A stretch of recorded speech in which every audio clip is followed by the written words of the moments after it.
Halo, selamat pagi pemirsa, apa kabar? Tentu kita berharap bahwa pemirsa dimanapun Anda berada dalam keadaan sehat ya. Dan Uki, Ya, lagi-lagi nih terkait dengan guru honorer. Dan kali ini pemirsa mungkin Anda juga sudah membaca informasinya. Di sini disebutkan ada 538 guru honorer nih di Brebes nih Uki, Ya. yang terancam gagal untuk menjadi guru P3K. Nah, seperti apa nanti kita akan berbincang bersama dengan Wakil Ketua Komisi 10 DPR RI dan juga pembina K2, ini guru pembina honorer K2 Indonesia, selengkapnya dalam Kabar Nusantara.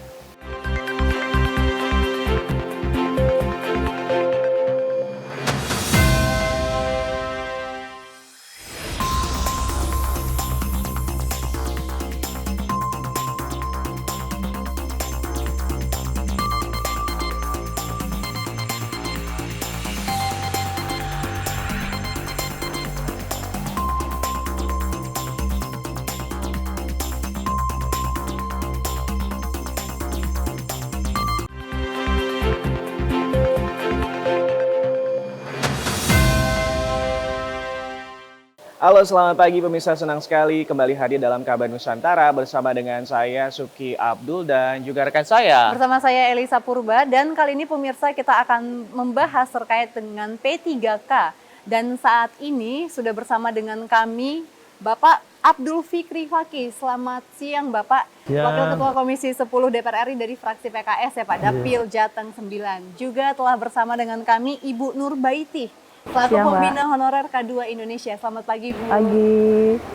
Dan kita nih akan membahas nih Elisa dan juga pemirsa, ada 538 guru yang tadinya sudah dalam formasi ini terkait dengan lulus passing grade P3K di wilayah Brebes. Namun nih pemerintah Kabupaten Brebes ini menarik seperti itu. Seperti yang juga disampaikan dalam rapat dengan pendapat umum pada saat di Komisi 10 DPR. Ada apa nih Pak? 538 ini guru kemarin akhirnya sudah senang tapi ternyata harus menangis terkait dengan bagaimana kabar yang diterima. Iya, ini kita di Komisi 10 berjuang sudah 200 dari 900.000 itu kan 293.000 sudah lulus passing grade dan ada formasinya. Ada 193.954 itu belum ada formasi. Oke. Nah, ini yang kemudian kita usahakan supaya diakomodasi dan alhamdulillah ini sebetulnya laporan dari Bu Nunuk, Profesor Nunuk, PLT Dirjen GTK itu sudah 169.078 yang bisa diusahakan untuk mendapatkan persetujuan dari Kemenpan RB.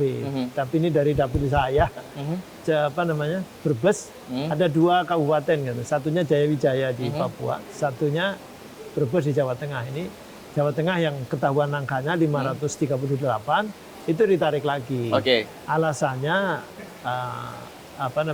menurut analisa keuangan daerah mereka tidak cukup. Tidak ada anggaran seperti itu. Tetapi ini mestinya tidak boleh begitu karena Komisi 10 sudah konfirmasi dengan Dirjen Anggaran di Kementerian Keuangan bahwa semua rekrutmen P3K yang kemudian lolos maka sudah didampingi dengan anggaran. Dan anggarannya lewat DAU yang sudah di-earmarking, sudah ditandai. Jadi sebenarnya nggak boleh ada alasan anggaran seperti itu. Sudah dipastikan oleh Kementerian Keuangan. Iya.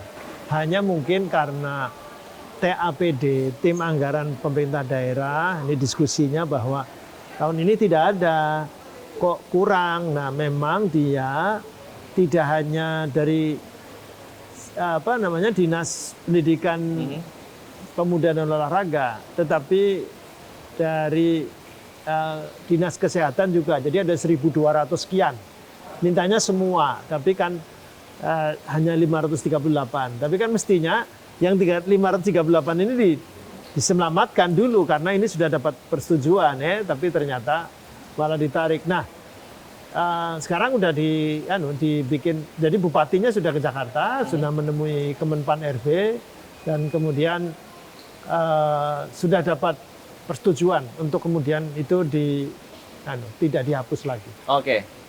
Nah kalau dari Ibu Nurbaiti sendiri Bu, melihat bahwa ada yang mengatakan dan ada beberapa oknum dari guru kita yang tidak percaya bahwa ini terkait dengan adanya kekurangan anggaran atau tidak ada anggaran, karena mungkin ada beberapa sektor yang memang masih dijadikan untuk masuk anggarannya. Apakah memang untuk pengangkatan P3K ini tidak diprioritaskan? Bagaimana tanggapan dari Ibu?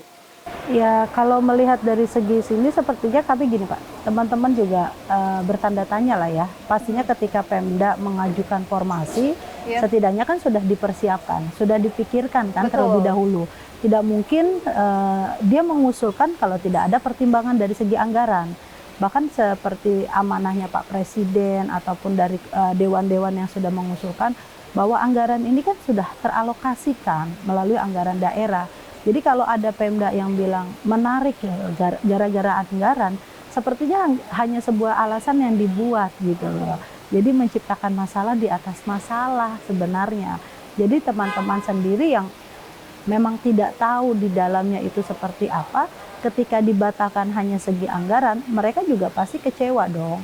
Kenapa? Secara akal logika ya itu tadi yang seperti Pak Fikri sampaikan, bahwa anggaran ini sudah dikondisikan kepada pemerintah pusat. Jadi kalau ada alasan tidak ada anggaran, seperti anggaran yang bagaimana gitu. Ketika sudah membuka formasi, pasti tentunya sudah dipikirkan alokasi anggaran tersebut. Nah ini menarik sekali ya Uki ya, karena tentu kita melihat bahwa dari awal ada pembukaan formasi tentu sudah ada RAB-nya, rancangan anggaran biayanya yang dikerahkan ke pusat. Nah kira-kira Pak, bagaimana Pak, sebenarnya apa yang terjadi nih Pak Abdul Fikri Fakih Pak? Yang terjadi memang miskoordinasi ya. Jadi koordinasi antar lembaga juga kurang dan oleh karenanya Komisi 10 memfasilitasi. Memfasilitasi untuk supaya antar lembaga ini ada koordinasi. Dan di kita Komisi 10 di Panja mengundang. Jadi Kemenpan RB, ada Kementerian Keuangan, ada BKN dan Kementerian Dalam Negeri. Kenapa? Karena kan pendidikan ini urusan wajib menyangkut kebutuhan dasar yang didesentralisasikan secara konkuren. Secara konkuren itu, jadi kalau pendidikan tinggi di pusat, SMA, SMK, dan pendidikan khusus dan layanan khusus di provinsi, kemudian SMP ke bawah di kabupaten kota. Nah inilah maka ini mesti koordinasi. Nah kasus Brebes itu jangankan di atas, di bawah itu. Jadi yang narik, yang menghapus itu bukan Dinas Pendidikan dan Pemuda Olahraga, bukan. Tetapi BKD yang sekarang namanya BPSDMD.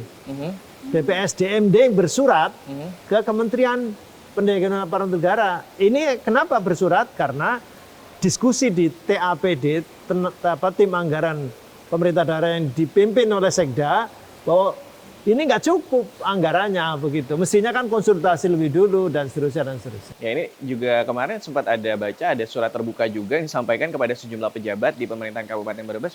Katanya ini juga ada terkait dengan bagaimana ini bisa juga sebagai salah satunya mungkin ada niat politis sendiri. Tapi seperti apa selengkapnya? Jangan kemana-mana, tetap di Kabar Nusantara.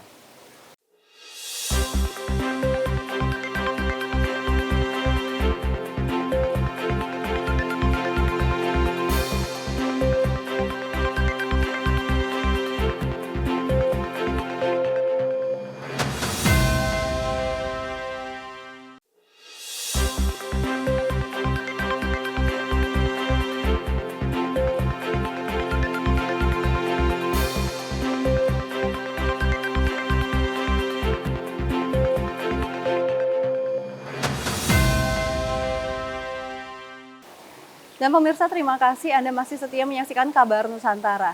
Nah Pak, tadi perbincangan kita ini sudah sangat menarik dan memang ada miskomunikasi nih Pak. Miskoordinasi. Iya, miskoordinasi. Nah kira-kira bagaimana Pak untuk kedepannya mungkin pengawasan langsung dari Komisi 10 Pak? Ya ini contoh kasus Brebes ini menunjukkan bahwa atau miskoordinasi di antara lembaga ini tidak hanya di pusat, tapi di daerah juga begitu, yang bersurat ke Kemenpan RB itu adalah BKD atau yang sekarang namanya BPSDMD. Dan akhirnya ketika kita komplain, saya sebagai perwakilan dari daerah pemilihan sana kan menyampaikan protes kan, ini kita berusaha untuk bisa mengakomodasi itu semua, dan ketika keluar angka meskipun belum semuanya, kok kemudian dihapus dengan alasan analisa keuangan daerah. Ini tidak benar begitu, karena sesuai dengan informasi di Komisi 10 tidak begitu. Semua sudah di-earmarking, sudah disediakan anggarannya. Nah, oleh karenanya saya kira ini yang perlu ditingkatkan, koordinasi antar lembaga, baik itu di tingkat pusat maupun di tingkat daerah, karena bukan sendiri ini kan urusan P3K ini menyangkut Kemenpan RB, Kementerian Dalam Negeri, Kementerian sektoralnya adalah Kementerian Pendidikan Kebudayaan dan BKN. Oke. Nah, Bu Nur, kalau misalnya kita melihat nih permasalahan terkait dengan formasi, ada juga yang misalnya sudah lulus passing grade tapi juga belum mendapatkan formasi. Ini permasalahan yang kalau misalnya kita juga mendengarnya, ini ada banyak permasalahan sebenarnya di dunia pendidikan kita, khususnya di guru-guru honorer dan juga ini. Kalau misalnya dari Ibu sendiri di K2 atau juga sebagai pembina K2, bagaimana Ibu akhirnya bisa mendampingi kawan-kawan teman-teman guru ini? Ya, yang pasti gini Mas, keluhannya mereka kan adalah keluhannya semua orang ya Mas, apalagi bukan hanya pribadi personal. Ketika sudah berbicara guru ataupun ada wadah kami di forum, kita selalu memberikan jembatan, artinya mendengarkan teman-teman. Sedih juga ketika mereka sudah dinyatakan lulus tetapi tidak ada penempatan, apalagi sampai menerima SK. Nah tentunya sebuah harapan yang tapi ditempiskan kembali gitu. Jadi kita memohon kepada memang melakukan komunikasi lintas dulu.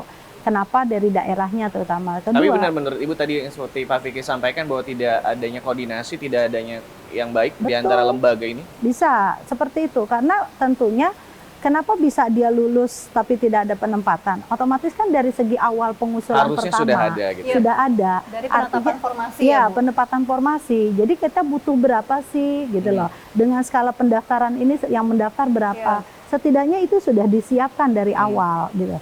Nah, seperti yang Bapak tadi bilang, koordinasi lintas sektornya ini yang kurang koordinasi, betul. Nah, setidaknya ada teman-teman yang lulus passing grade tetapi tidak ada penempatan, daerah juga lebih cepat lagi minta ke pusat. Jangan mereka ditunggu-tunggu sampai 1 tahun seperti ini gitu. Ya.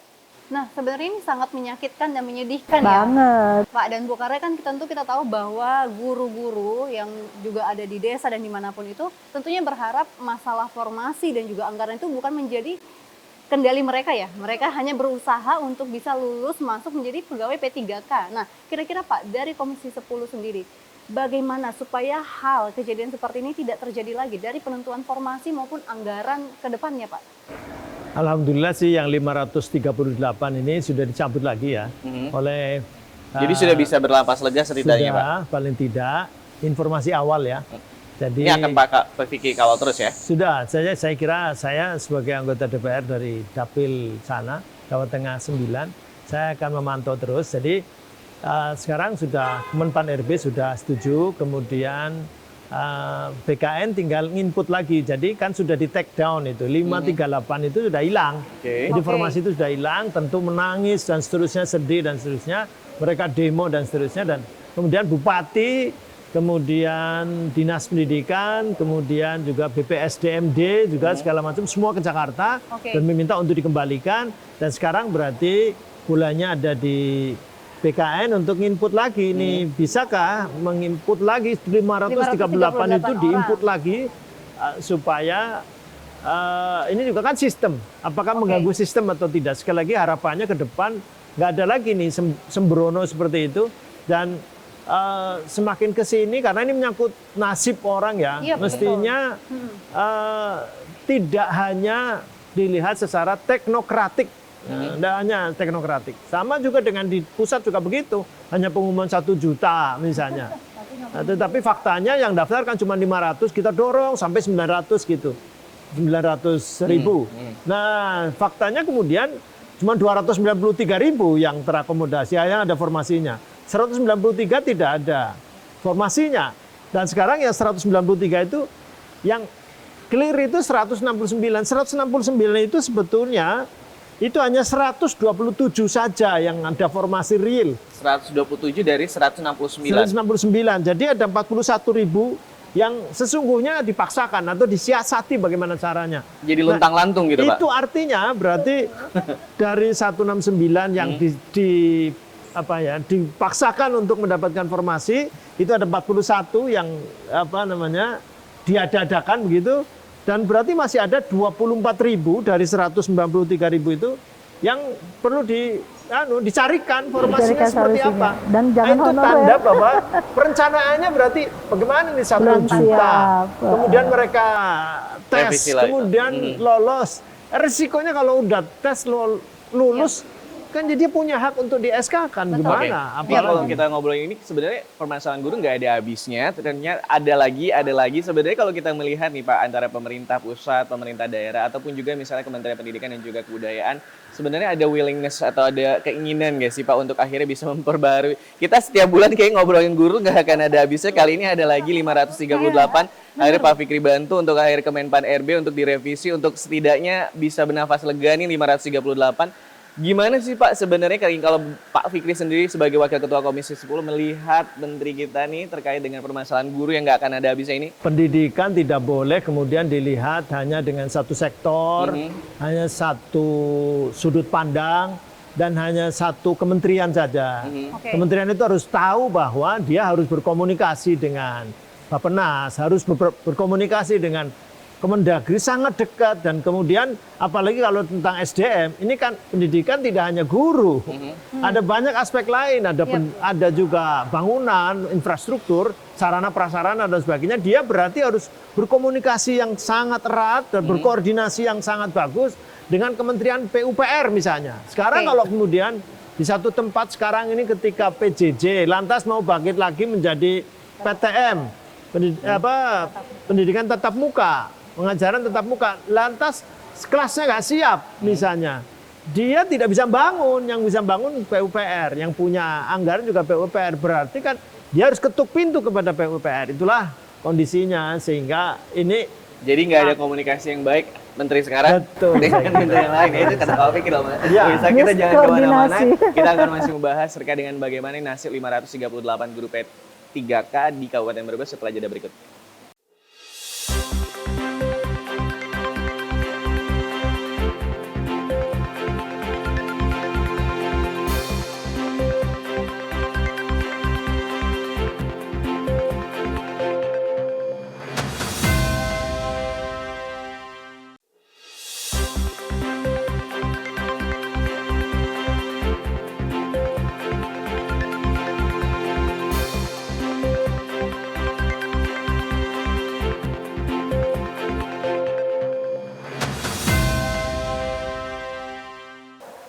Dan pemirsa, masih pembahasan terkait dengan guru honorer dan P3K. Dan ini menjadi perbincangan yang menarik, dan juga saya mau ke Ibu Nur nih Bu. Terkait dengan tadi pembahasan kita yang sudah panjang, dan kira-kira apa nih harapan Ibu selaku pembina honorer K2 Indonesia terhadap teman-teman kita, mungkin pemirsa yang ada di rumah, sebagai honorer dan juga P3K guru ini? Iya, kalau harapannya sih sebenarnya simpel. Setiap tahun dan setiap ketemu baik anggota dewan maupun dengan pemerintahan, kita hanya mau ada kebijakan untuk berkeadilan kepada teman-teman tenaga honorer. Terlebih lagi guru, yang memang guru ini kan sektornya yang sangat penting ya dari segi pendidikan.